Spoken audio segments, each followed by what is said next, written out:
Nasubukan niyo na bang maglaro o manood ng volleyball game? Well, mukhang lahat naman yata tayo pamilyar na sa sport na yan. Pero ibahin niyo ang version ng volleyball na ito sa Cebu dahil hindi kamay ang gamit na pamalo sa bola, kundi ulo. Literal na head-to-head volleyball competition ang sinasalihan ng nakilala naming volleyball player na si Al. Pero ang larong ito, may kaakibat daw na peligro. Nakikita ko yung ibang player, dislocate yung tuhod. Pagdapa niya, bali yung kanyang kamay. Pagkatupo nun, bali yung kamay niya.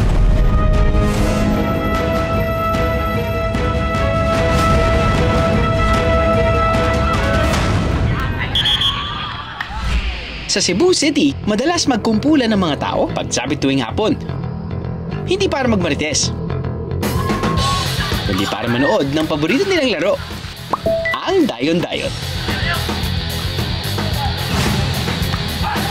Dayon-dayon ang local na version nila ng volleyball. Basta sa Cebu, sir, grabe itong laro ito. Sikat pa to sa basketball sa Cebu, sir. Kumpara sa nakasanayan nating volleyball na may 3 touches ang bawat team bago ipasa sa kalaban ng bola. Dito, 1 touch o isang beses lang pwedeng tamaan ng bola bago ipasa sa kalaban.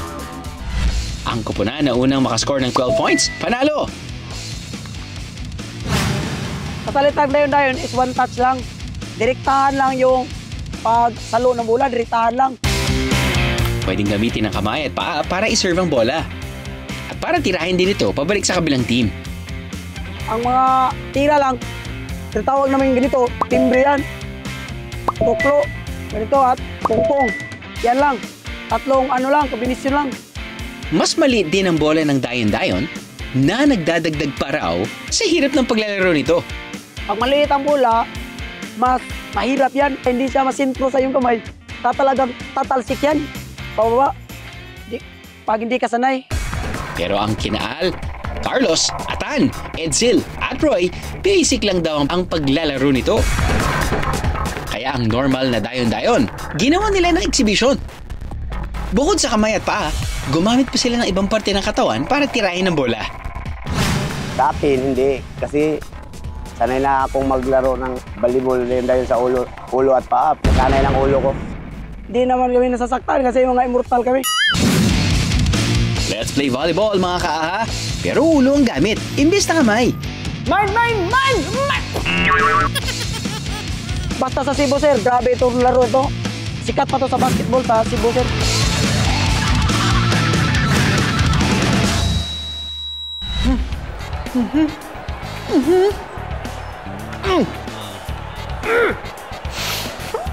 Sumakit ang ulo ko.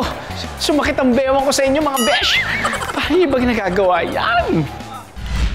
Bata pa lang daw ay naglalaro na sila ng dayon-dayon.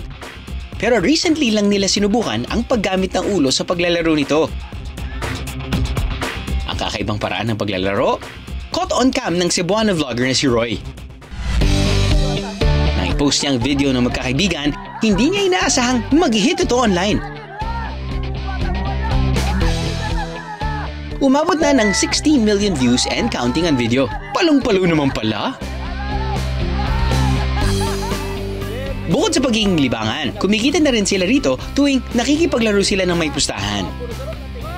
Naiimbita na rin sila sa iba't ibang lugar sa Cebu para maglaro ng dayon-dayon na may head exhibition. Pag may pesta, may mga okasyon, kinukuha kami para maglaro sa classic lugar sa Norte at South. May 3 categories ang players ng dayon-dayon. Class A o Advanced Players, Class B o Intermediate Players, at Class C o Beginners. Ang grupo ni Al may tuturing ng Advanced Players dahil sa husay nila maglaro. Pero ang tanong, sapat na kaya ang galing nila sa pagdadayon-dayon para maiwasan na kaakibat itong peligro? Nakikita ko yung ibang player, dislocate yung tuhod. Pagdapa niya, bali yung kanyang kamay. Pagkatupo nun, nabali yung kamay niya. Para sa akin, hindi naman delikado ang paglalaro ng dayon-dayon kasi matagal ako sa paglalaro ng Cebu Volleyball dayon-dayon, mga 10 taon na. Wala namang nangyari sa akin. masisiguradong ligtas ang dayon-dayon kasi hindi yan katulad ng basket na maraming mga physical na laro. Kasi sa volleyball dayon-dayon, bola lang yung kalaban mo. Pag pumunta sa inyo, pinikahan mo.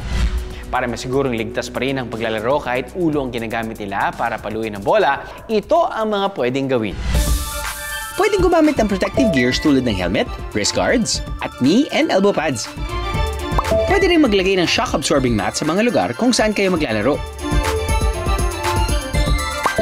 At ang pinakamahalaga, araling mabuti ang sport. Para kay Al, kung beginner pa lang sa paglalaro nito, kamay at paa na lang muna ang gamitin para maiwasan ang injury o anumang aksidente. Presence of mind, kanang encourage yourself lang to win the game. Think positive lang para manalo. Always remember, better safe than sorry.